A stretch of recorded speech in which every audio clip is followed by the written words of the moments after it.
on land that always was and always will be Aboriginal land, which was never ceded. Hello, I'm Emma. I think I know all of you by now, and you've got me this month. We had investigated the option of having someone to come and talk to us about the terrible situation in the Middle East. That proved to be impossible, but I do start today with some qualified good news, which is it's just been announced that the Israeli cabinet has agreed to a 5-day ceasefire for a hostage exchange. So there is something there. 50 of the Israeli hostages to be released. I think it's 30 children, 8 mothers and 12 older women. And Netanyahu has, in his great wisdom, said that for every additional 10 hostages released, they'll extend the ceasefire by a day. There has been no mention of the return of Palestinian prisoners, but we expect that's part of the deal. So a small chink of light there in what is an incredibly distressing situation. But we decided we are at the 18-month mark of the Albanese Labor government, so presumably about another 18 months to go, less than that before we're back into election mode, of course, sadly, but also to reflect at the end of the year on per capita's successes, on our agenda, on what we think has been achieved by the government so far and our role in it, and what we think is still to do. It's been a busy year for us and a quite disrupted one given my personal life imploding somewhat at the beginning of the year, but fortunately I have an excellent team, many of whom are with us today, some of whom are not. I've got quite a lot of staff on leave at the moment, and we're heading into the end, as I said, of a busy and challenging year, but looking forward to some real opportunities and challenges in the months ahead. The first thing I want to reflect on, which I don't think is getting nearly enough attention in the mainstream press, and probably for ideological reasons, is that per capita, at least for the last 5 years or so, possibly longer, has been pushing very hard for our federal government to re-embrace full employment as a core policy goal of monetary and fiscal policy. And they've done so. It's not getting, as I said, a lot of attention, but both the review of the Reserve Bank and the employment white paper, although the word full was dropped from the title, when you actually read through the paper itself, has a very explicit commitment to maintaining full employment. They haven't gone as far as we would have liked in terms of defining that against the NAIRU, or the non-accelerating inflation rate of unemployment, but there have been very strong messages, I think, from the Treasurer and Central Agency Ministers that maintaining full employment or a very low rate of employment is central to this government's agenda. And if there's one area on which I think they are making good strides, it's in the industrial relations field, which is related to that. Our unemployment rate's currently 3.7%. It went up by 0.1 last month. Partly, although there were another 55,000 jobs created in the economy, we saw a big increase in the rate of participation, particularly among women. I spoke on a panel on Monday morning this week for the Council of Single Mothers and Their Children. And their new survey of single mothers around the country found that compared to their last survey in 2018, 65% of single mothers were in paid employment at that time. It's now 77%, and another 8% are actively seeking work. That is entirely due to the drop in our unemployment rate. So what happens when unemployment drops below that sort of 4.5–5% range and the labour market becomes much tighter is that people who are otherwise overlooked by employers for opportunities to find work are given a chance, and that is nowhere nearly as strong as with single parents and people with disabilities. I haven't got the latest disability stats, but I would expect to see an improvement in their employment prospects as well.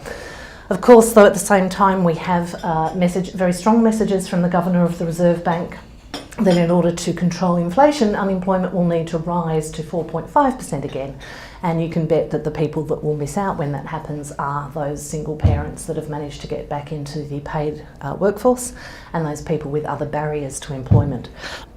So seeing very clearly within that white paper, within the Women's Economic Security Statement, and in the Social Services Minister's approach to disability employment, a strong commitment to keeping that rate of unemployment low and removing the barriers for people that have been structurally locked out of the labour market is really heartening, and something I think we've had quite a bit of influence on with the work we've done over the last few years. I think it was 5 weeks after the 2019 election that I published a piece for The Guardian saying full employment had to be the focus of a Labor government, and that the only way we would convince people to invest in the transition to a new economy was by ensuring that good, secure jobs came with it.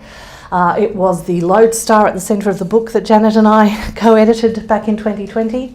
And a lot of the themes that were in that book, What Happens Next, can be seen in what the party took to the election and what they've delivered in the first 18 months. So as well as that commitment to full employment, which is reflected in the Industrial Relations Bill, the Closing Loopholes Bill that's before the Parliament at the moment, we saw the party adopt a lot of the language we've been pushing around national reconstruction, obviously like full employment, drawing on our own history in the 1945 White Paper, and the reconstruction agenda that the Curtin and Chifley governments set out at the time.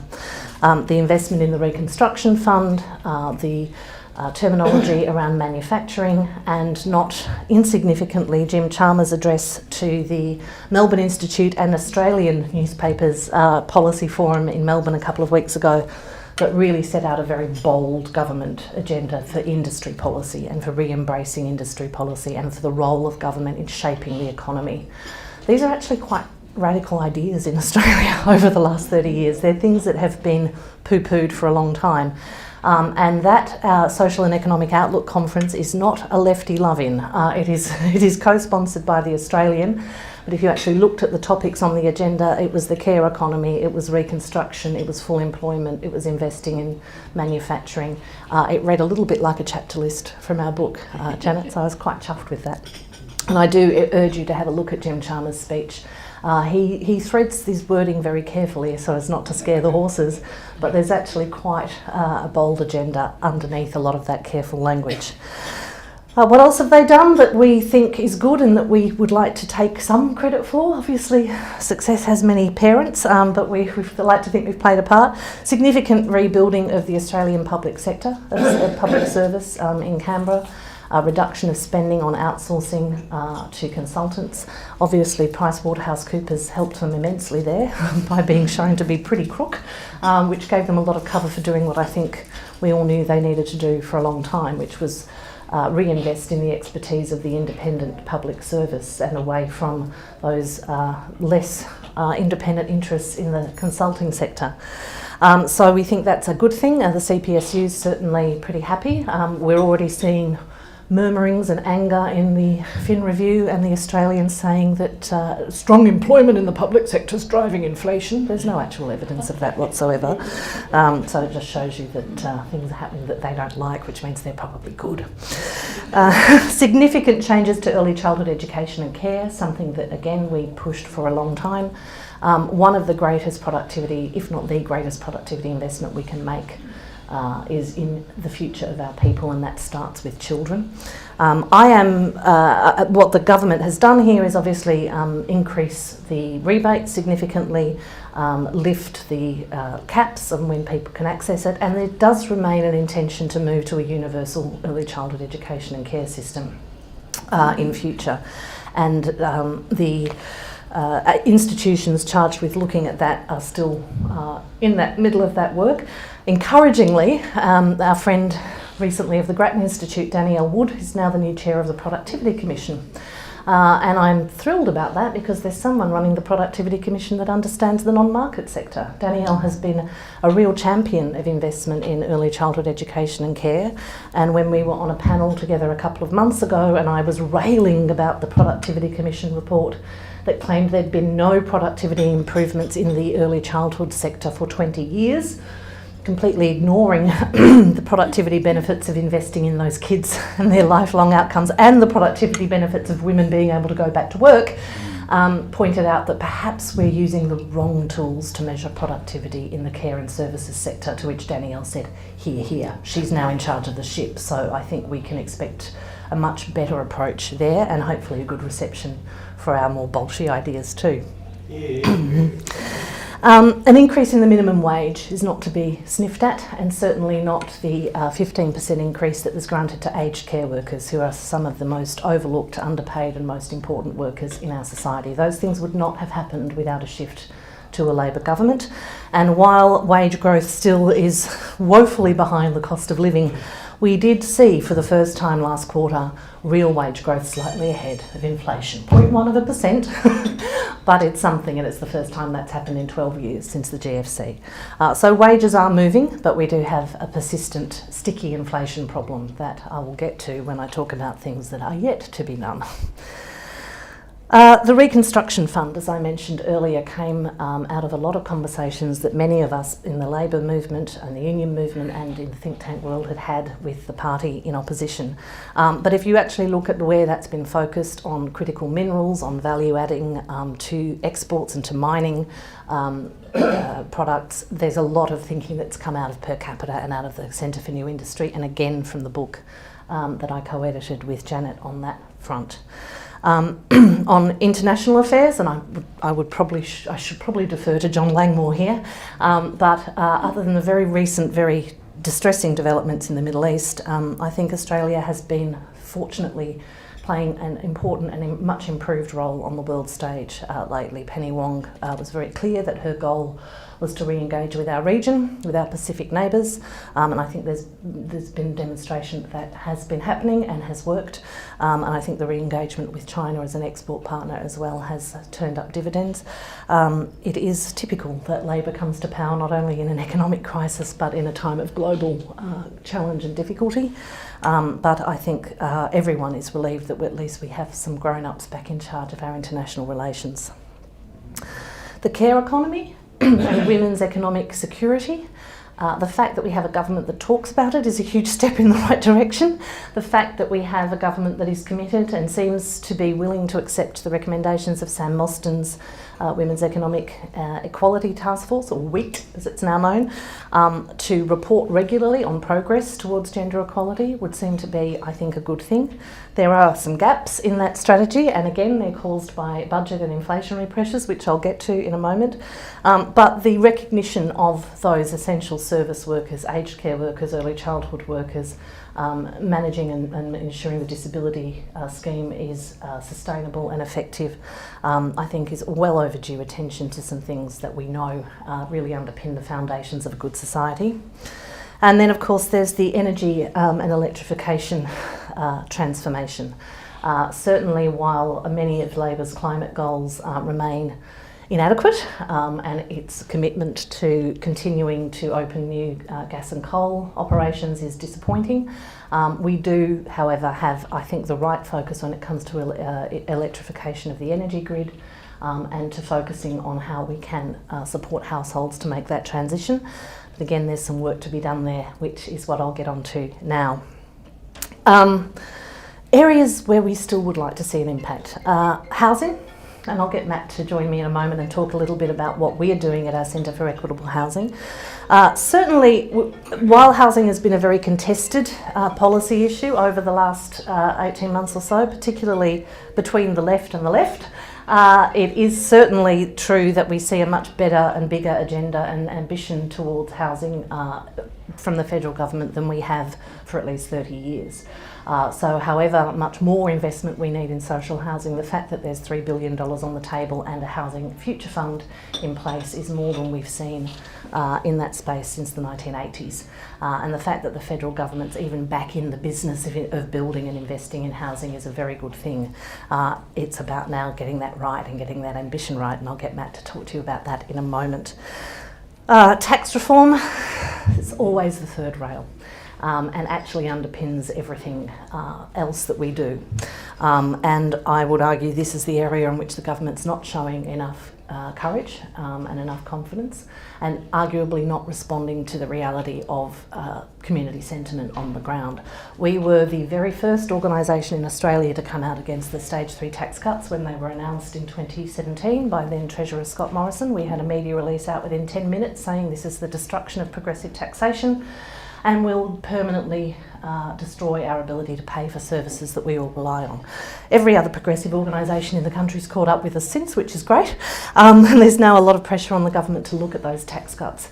They are not only indefensible from a moral and ethical point of view, but particularly now that we're in the situation we're in with inflation, they are completely economically indefensible. They will pump money into the pockets of people that are already spending and are actually the culprits for driving inflation at the moment. They seem to be a particularly sticky problem for the government because they don't want to break promises. But when it comes to tax across the board, I think we can see a treasurer that is very aware of what needs to be done and quite hamstrung by the political challenges of doing so. A similar argument's being made about housing in next week's quarterly essay from Alan Kohler. But we're more optimistic at Per Capita. We think if we gave up on the idea that we could change these things, we should probably go and do something else. And so these are all areas that we will engage with consistently and concentratedly over the coming months.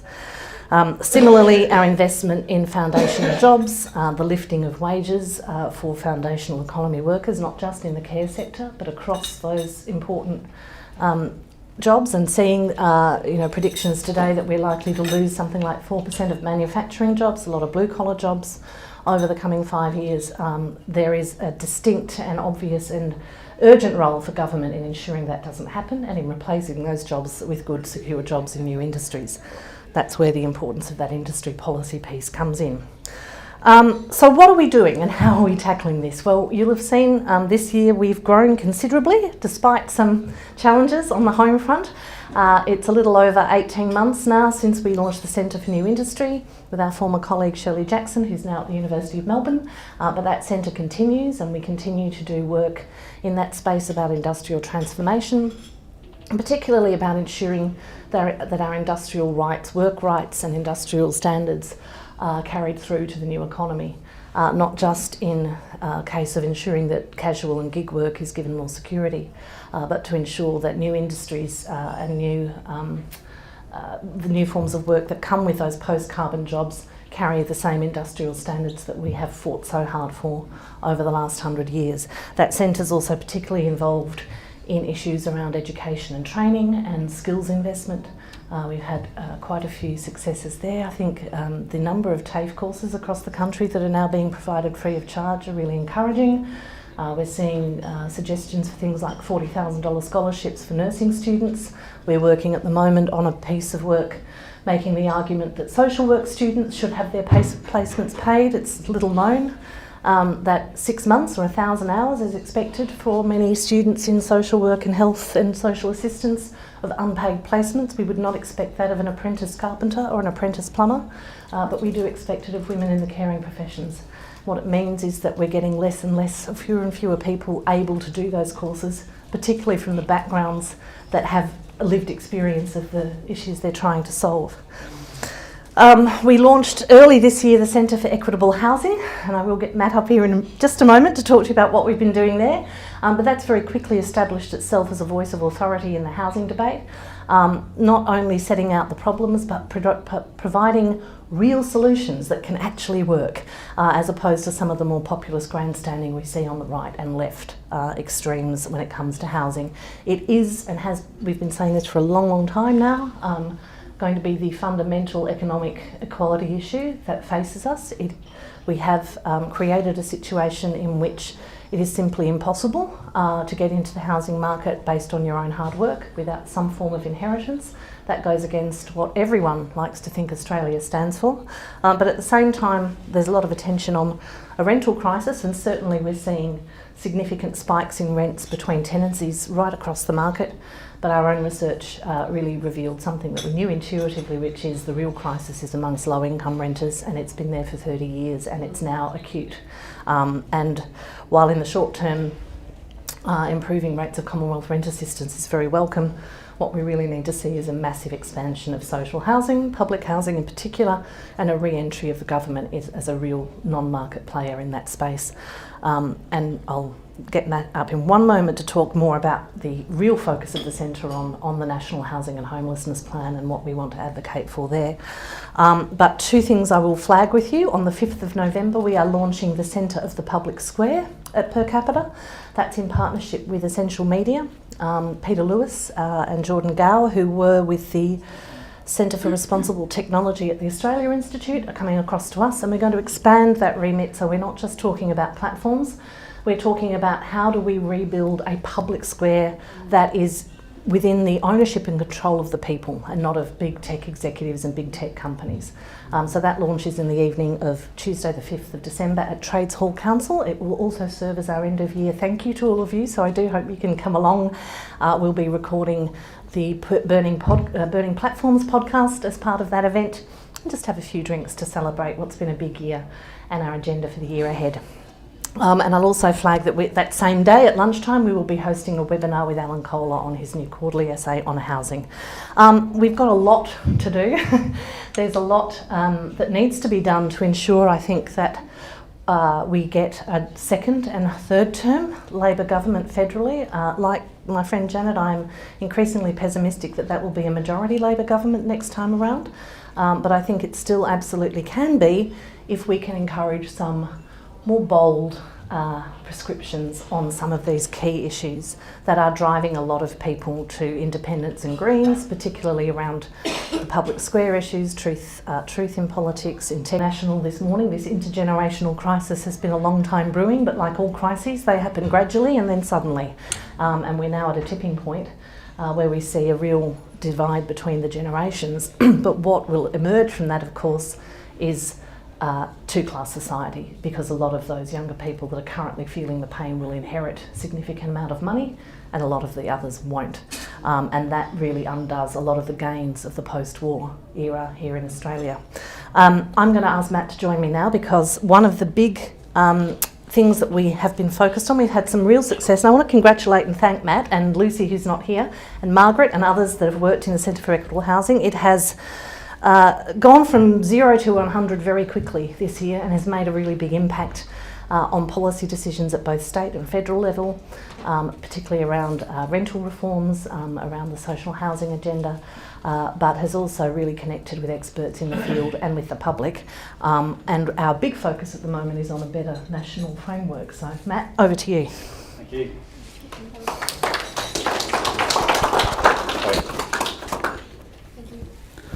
Thanks, Emma. So it is pretty much a year exactly since we launched the Centre for Equitable Housing, which was an initiative that came out of some work that Emma has been doing for a number of years, and I've jumped in on a couple of years ago as well, looking at housing as a kind of a key lens through which we can understand inequality and a lack of social mobility in Australia. And obviously, the Labor government and we have come to housing at exactly the right time, or the wrong time maybe, the worst time in housing for a number of decades.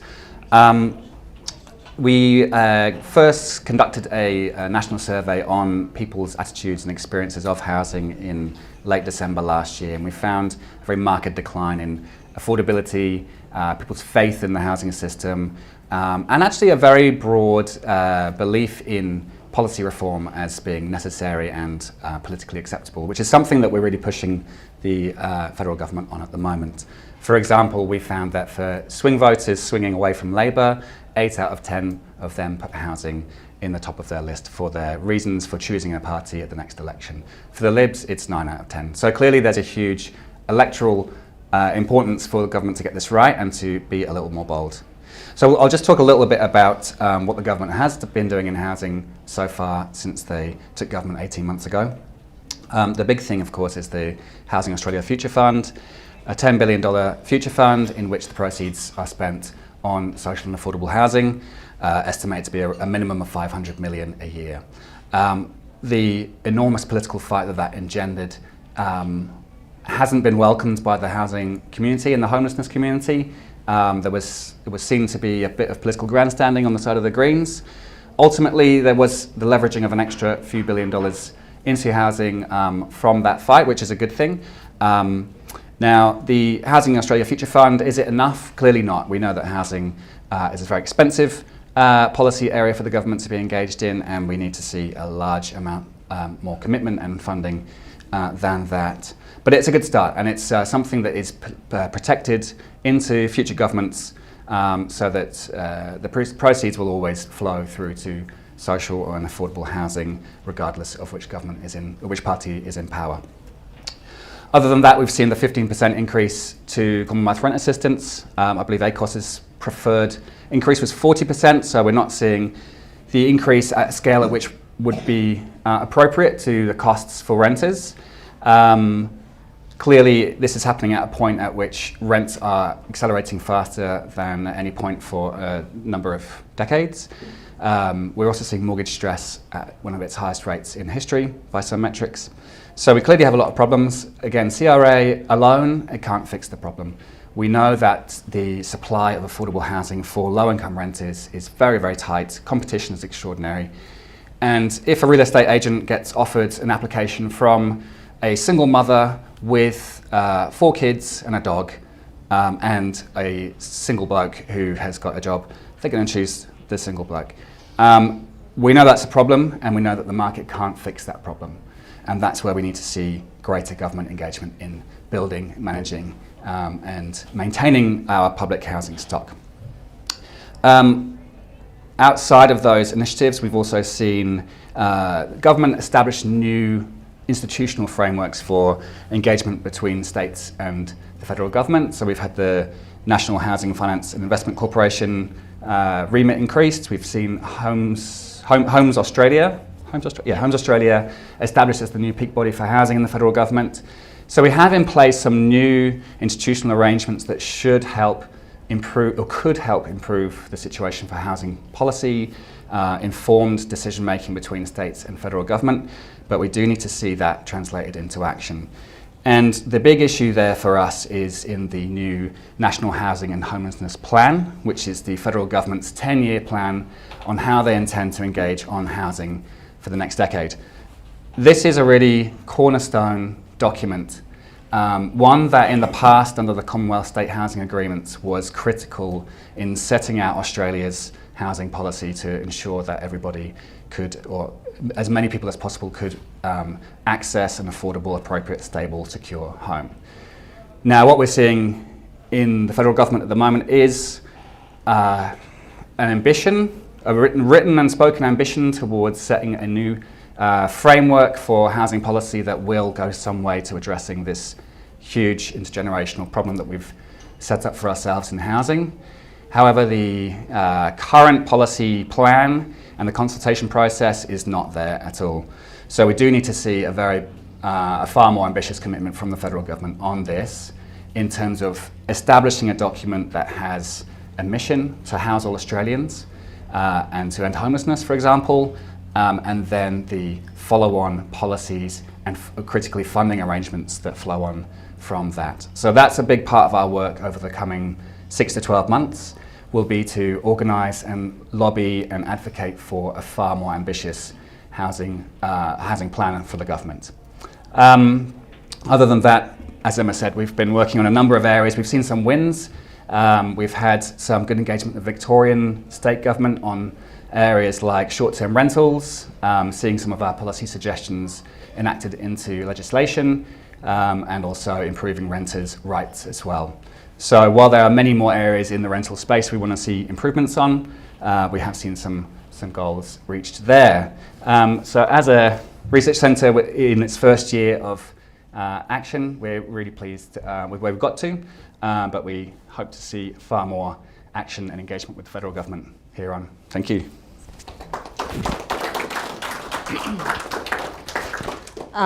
And I would like to thank in particular the foundation funders of the Centre for Equitable Housing, the VNF Enterprise Housing Foundation, Hugh Belfrage and Ondine Spitzer can't be with us today, but have been really fantastic partners for us in that centre. And I'd also like to thank the ETU Victoria for its support of the Centre for New Industry, and Essential Media for the work they've done with us, not only on the housing monitor, but are now going to do on the centre of the public square. I'd like to open it up, because this is my favourite thing about these lunches, is when you all have something to say and give us lots of ideas. You had your hand up first. Yes, I'm David Vincent. Yes, hi David. I've got a question for Matt and yourself. Mm-hmm. Have you seen the Nightingale model for housing? When I stumbled across it, I was just like, my goodness, some people are actually thinking, you know. And I was thinking you could roll out that kind of model into the labour and caring markets and stuff like that as well. There has actually been, strangely enough, moves in that direction in the last 20 years to recapture that sort of community space or that community sort of attitude.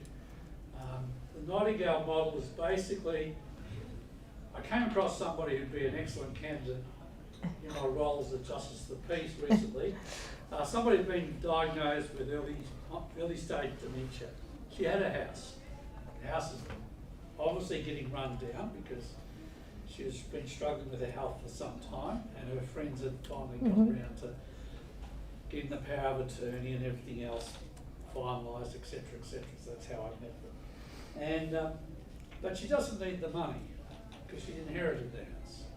But that house could be used as a site for redevelopment into probably half a dozen or more good units for people that needed them, and they would be paid or sold on a Nightingale kind of uses a cost plus type model, which is what the old Housing Commission used to use. Yeah. And so basically, they take the product, the first client, the dementia patient, she doesn't need the money, she gets the money when it comes through. Okay? So they have that land, they get to use it, it's use now, pay later. So they use it now, they do what they need to do. People can then buy into the project using whatever method they can afford. So if you can pay top dollar, that's fine. You can come in there and pay the full amount up front, and then that goes through to either to the patient or to Nightingale to reinvest to do more work to build it up. And so it's just a win-win kind of situation. It's just mind-blowing. For those on Zoom, David was talking about the Nightingale model of housing, which I'm not going to go into at length here, but Google it and you'll find how it works. There are a number of really innovative ideas for new construction models, new investment models.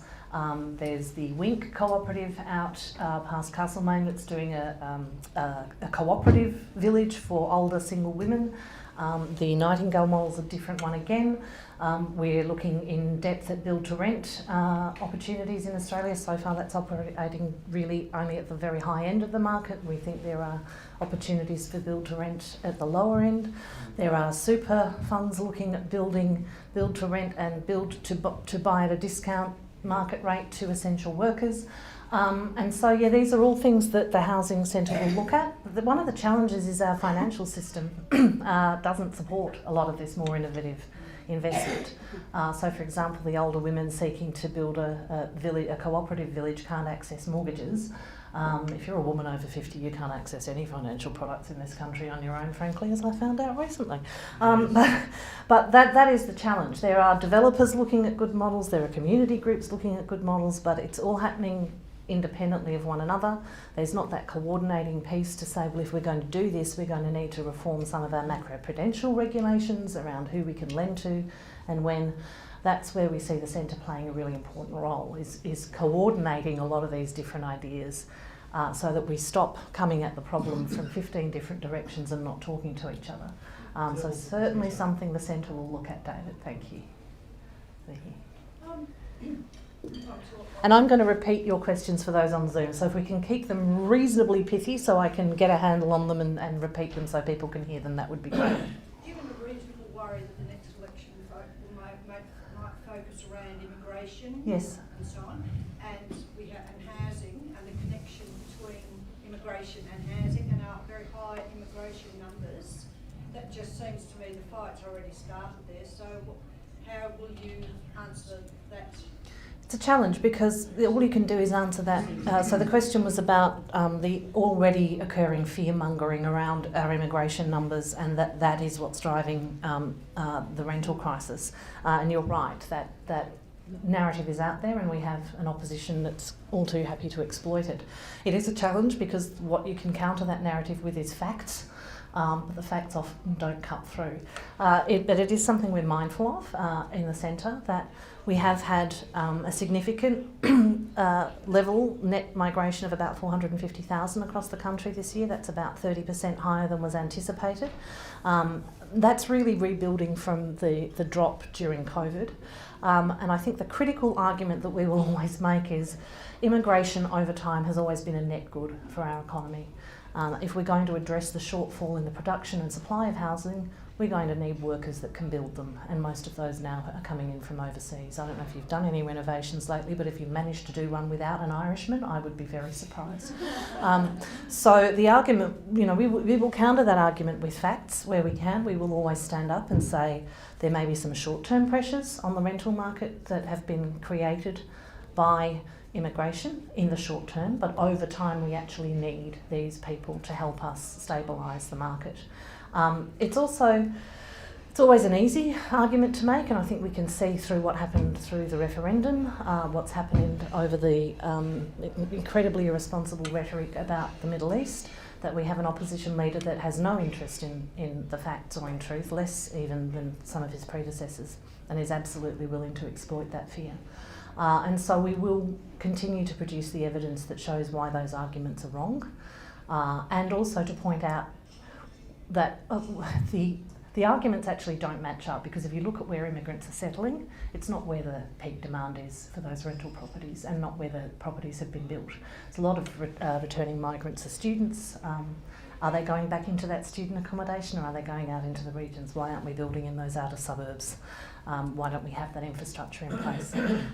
So yeah, that is going to be a scare campaign ahead of the next election. Ultimately not technically our job to manage the rhetoric of the arguments between politicians, but we will bolster the counter argument with as many facts and evidence as we can do. I'm going to go to this side of the room and then come back to you, Barb, you now. This issue of productivity. Yeah. The Reserve Bank seems to only want to talk about wages. We heard this yesterday from the new chair of the Reserve Bank. Do you think that with this wonderful woman, colleague of yours, going to run the Productivity Commission, she will be able to make those that with the capacity to have to do things around productivity to actually do things? If Danielle can't, then no one can, is my short answer to that. Look, Danielle's she's a much more level-headed and a non-partisan person than I am, and a much more highly skilled economist. But I think the fact that she understands that there are different measures of productivity needed for different sections in the economy is already a huge step in the right direction, because we have not had someone in that position before that has looked at any measure of productivity other than that based in how many widgets we make. I think that one of the reasons that a lot of dominant commentators, economists, Michelle Bullock at the Reserve Bank, even our own politicians continue to say we won't have improved living standards without productivity growth, is because they don't know any other way to think about it, because that has been the mantra for 40 years. And it's not untrue. Productivity growth does, what productivity growth means, we do more with less. So it should improve our standard of living. It should mean we can work fewer hours or the same hours for a higher income and have more access to better, cheaper goods. The problem is that we have actually, until very recently, had aggregate productivity growth for 30 years, but it hasn't been distributed appropriately. If it had been, we'd all be working Keynes's 15 hours a week by now and still have the same standard of living, or we'd have much greater standard of living. So Michelle Bullock is a central banker, and that's her view of the world, and she's going to maintain that view because monetary policy operates along those lines. Our challenge now is to say that is to point out that monetary policy is an inadequate tool to manage the challenges of our economy as they are now, just as it was in the post-war era, and that we actually need a return to active fiscal policy, which is what I saw in Jim Chalmers' speech a couple of weeks ago talking about industry policy. He's talking about government's role in shaping the economy again. Again, I will say that is quite a radical thing to say in Australia. The fact that he's getting away with it is encouraging, but also means that the sleeping dogs haven't quite woken up to the agenda yet, and when we do, we can expect them to bark very loudly. I do think that understanding, with an increased number of people that have influence on politics and on the national conversation, and there is a shift here, and I'm going to play the gender card, as they say. We've got a female governor of the Reserve Bank, female head of the Productivity Commission. Of course, they put women in to run the big businesses that are in trouble, like Qantas. The Optus woman had to fall on her sword, but I wouldn't be surprised if they replace her with another woman. Will it be Gladys? Who knows? That we have, women in key journalistic roles. 7:30 now is hosted by a woman. Most of our major radio current affairs programs are hosted by women. They do tend to look at these things differently because they understand the value of unpaid work intrinsically better than a lot of the male economists that dominated the field for a long time. So that gives me hope. But the ship is big and hard to turn around. And if we don't reframe our conversation to say, yes, productivity is important, but the distribution of that productivity is critical, and that's what we've neglected. And that is and has been a dirty word amongst the neoliberal and right-wing press for 30 or 40 years, but there is a generational shift as well that means that, we've moved the Overton window considerably, and we can continue to do that. I don't think Danielle will change things radically overnight at the Productivity Commission, but she has been given a very clear statement of intention for the first time by the Treasurer on what the Productivity Commission should do, already being questioned about whether that's an activist agenda because it's seeking to intervene in the economy. And shock horror, she was asked by Sarah Ferguson, doesn't that mean you have to consult with unions, and isn't that just a sop to a Labor government? To which she said, well, we've always consulted with unions and we'll continue to. So look, I'm encouraged. Chris Barrett, who was the original choice for the gig, would have also been a great productivity commissioner, was involved in Per Capita years ago. But I think Danielle's more nuanced understanding, and particularly her commitment to the non-market sector and understanding that, will make a difference in the advice going to government. Okay, so I promised you next. Yeah. Just about the third tier tax cuts. Yeah. They've effectively already come in because it's financial year, so it's not really possible to repeal them. But on the more positive side, well, they don't actually come until the 1st of July next year, so they could theoretically be repealed in the budget in May. But I agree with you, they're not going to be. 24. All right. Yeah. Anyway, inflation leads to bracket creep, so that actually raises more funds. Maybe we should be looking at doing something like low income tax offset or middle income tax offset that'll be targeted at people on low incomes, and it's not breaking the promise of Yeah, look, it is a thorny one. The low and middle income tax offset, of course, was introduced with stage one of these tax cuts, but it expired last year and it was a one-off. So the problem with that, it's a short-term sugar hit to keep people happy while we send all this money over here. It's not sustainable in the long term. I agree with you that politically it's very, very difficult for them to do anything with the stage 3 tax cuts, but that doesn't mean we don't keep pushing for it. My argument would be, rather than implement a targeted tax offset that's a one-off or a 3-year limited thing, is lift the tax-free threshold across the board. That gives everyone a tax cut, but it concentrates the benefit amongst low and middle income earners. But these are things that we want to work through. There are a lot of people with a lot of different ideas for how the income tax scale should look. The other thing I want to emphasise is they're getting a lot of attention because they were a trap laid for an incoming Labor government ahead of the 2019 election. Morrison then won it, but they were pushed off so far into the future. But they're not the main game. The main game is that we don't tax wealth and assets. The main game is that we don't tax superannuation adequately. We don't tax property investment adequately. In fact, we concessionally tax property investment. We don't have any kind of an inheritance tax, even on estates that are over $5 million a year. It's wealth. We need to tax wealth and assets and reduce the burden on people during their working lives. But at the moment, the really critical argument against the stage 3 tax cuts is if you look at what's driving inflation, and those spending figures from the Commonwealth Bank came out this week and showed that people, according to their age, was how their spending was going, and people in their 60s and 70s are spending in excess of inflation. Those are the people. Now, retired people aren't going to get an income tax cut. But the very wealthy are spending, and that's keeping inflation high. So that's yet another reason why those tax cuts coming in, when we're still expected to have inflation after they are introduced in 8 months' time, for at least another 14 months, makes it indefensible, in my view. Hi, Janet. Hi, I want to introduce a relevant to all this depressing, of course, demographic issue, which is that what we're not accounting for is that people are going to live very much longer. Yep. It means, therefore, the inheritance is going to be delayed. Yep. We've already seen reports of an increase in elder abuse.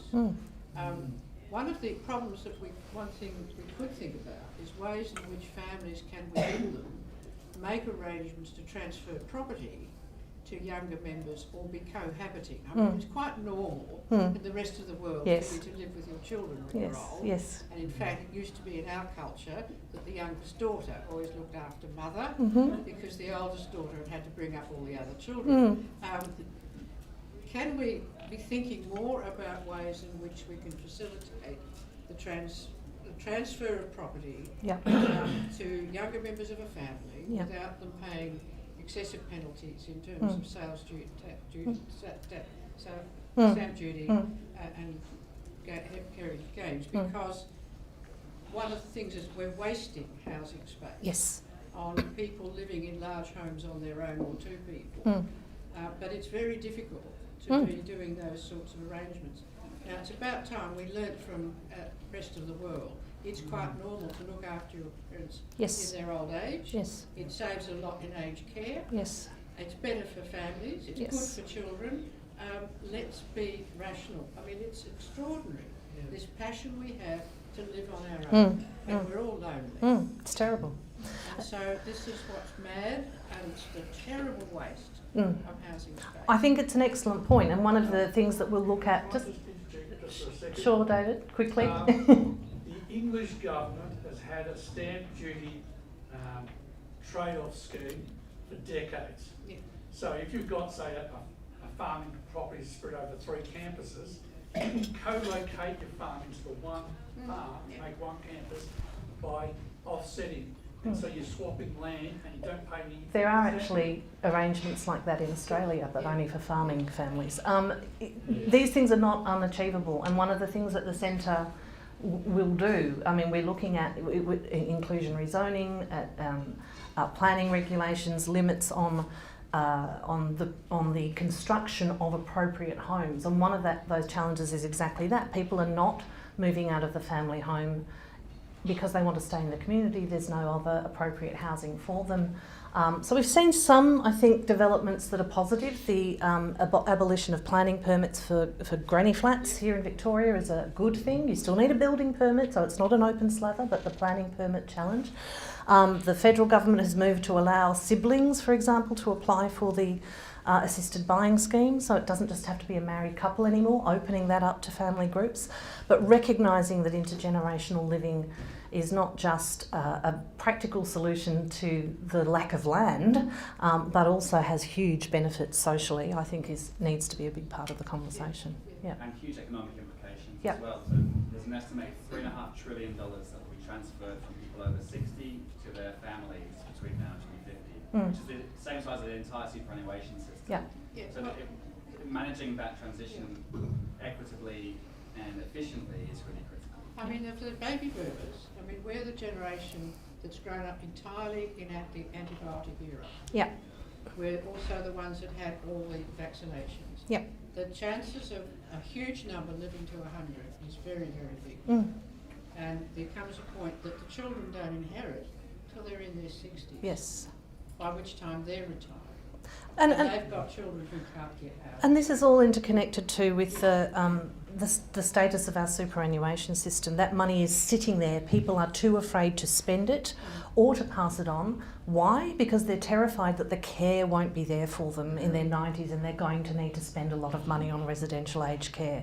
So all of these things are intertwined. You know, That's right. if we could say, well, no, we will ensure that you can live with your family and have sufficient home care services available to you, that you don't need to hoard that money, you can invest it in your future generations now, then that would go a long way to alleviating those concerns. What we're really seeing is a loss of trust that the state will adequately distribute wealth, and so families are taking it upon themselves to do that internally in their family. It's about rebuilding the idea that government can do that for us collectively. Can I just add one quick add? Yep. There are a lot of very angry migrant men, Yes. older men, who've bought 2 properties, have got hardly any money to live on, can't live off the rent that they've got from the other adequately, and cannot get the pension unless they sell one of those properties and then have to wait 5 years. Now that's the other issue, that people can't get pensions unless they put in a 5-year wait before that, and often they can't afford that. So there's a lot of very angry men around Brunswick. And a lot of very angry people who said, well, you can't change negative gearing and capital gains tax and super rules now because I built up my whole retirement plan around that. And of course, we've allowed that to happen. And a lot of the sort of very populist all landlords are bastards campaign that's very popular amongst the young left at the moment, I think is unfair, because you'd have been crazy not to buy an additional property if you had any money or equity in this country in the last 30 years. We've almost forced you to do it. And so now undoing that, unscrambling that egg's a real challenge. Over here. I agree that it's pretty important that the government be re-elected. And I agree that that's a political problem. And I want to make the point that it's not solved just by saying that the government needs to have courage. I mean, the Shorten opposition had plenty of courage and they got slaughtered. Yep. And it's happened in the past that very modest tax proposals have caused Labor to lose elections. Yes. There's a real political problem as to how to persuade people to vote for good policy. Yes, there is. And I'm just making the point that saying have courage is not answering that problem. No, and we'd agree with you 100% there. I mean, one of the things we try to do is to create the space for the government to move into those areas that are previously untouchable. And you've seen, I think, around housing, the groundswell of anger amongst younger voters, and at the next election there will be more voters under the age of 50 than there will be over the age of 70 for the first time, or under the age of 40 than over the age of 70 for the first time. So a demographic shift's coming too. But of course we know that as people, that there will still be a proportion of people that do well out of the system, and even if they are young and their peers are not advantaged, they will seek to protect what they've got and vote accordingly. One of the other arguments I'd make is that a lot of people that are quite naive about the political system will say, well, there's no danger of the Libs getting back in. You know, they've lost all those teal seats, but the teal seats went teal, most of them on the back of concerns about climate change and integrity in politics, which aren't traditional left-right issues. If it comes to an argument about who's going to pay tax, those teal seats aren't going to vote for a reforming Labor government, or not many of them. Now, we will get Cos Samaras in here next year to talk about these issues, because obviously a lot of those seats are also changing. The seats in Brisbane that went to the Greens, also traditionally quite wealthy seats. It's due to a high number of young renters in those seats that's shifting that demographic change. But Labor only holds government by 2 seats, and 4 of them were picked up in WA. So the likelihood of, the pathway to another majority government is slim. I would never be so naive as to say have courage on tax reform and you'll sail in. It is a risk, it is a real risk. But at the same time, I would argue I was completely supportive of Albanese's approach to say we will hasten slowly because we want 3 terms in government in order to bed down reforms.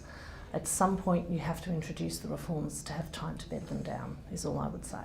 So on tax, it's hard, it's the third rail, but if we don't do it, not only will we likely never, we will have likely centrist minority governments in the foreseeable future, but we will also simply not have the adequate funds to continue to deliver the services that keep us civilised. We already see a doubling of the number of people that have not gone to the GP in the last 12 months because they can't afford it, because bulk billing rates have declined so much. We can't afford to fund universal healthcare.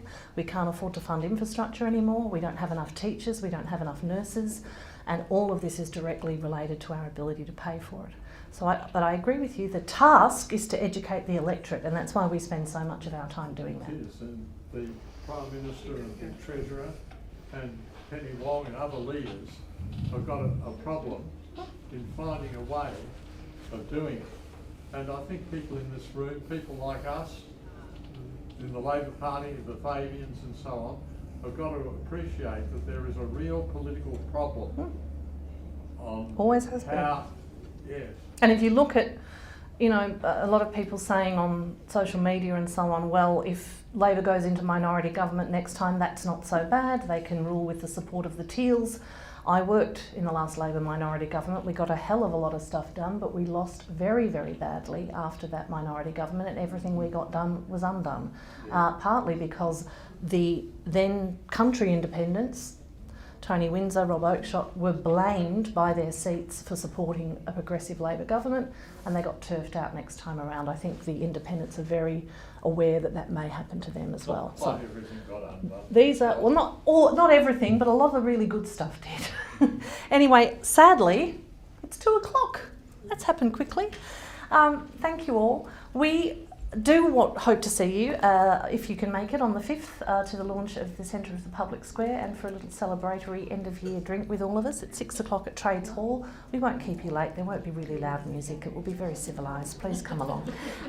We'll be kicking off our end-of-year fundraising campaign very shortly too. The work we do costs money. We're very lean. We're very, very frugal, but we're also very small compared to some of the bigger think tanks, and we find, because we often challenge policies that are beloved of big business and the wealthy, it's harder for us to raise money. So when you get that fundraising email, please forward it to all your friends and ask them to support Per Capita's work in however small a way they can. It's always greatly appreciated. Thank you all for coming along every month this year. It's always a highlight of my month, this John Cain lunch. Always look forward to it. We'll be back in February. We'll let you know our speaker well in advance of that. That'll be the 21st, not the 14th. It's the third Wednesday. Luckily, the 14th is my birthday. Otherwise, it would have been a nice celebration. But I'm looking forward to seeing you all then. Have a wonderful festive season with your family and friends. And here's to 18 months ahead of federally, and endless years ahead at state and other levels of us pushing for strong, progressive, effective Labor governments that can deliver a secure future for all of us and our kids. Thank you very much.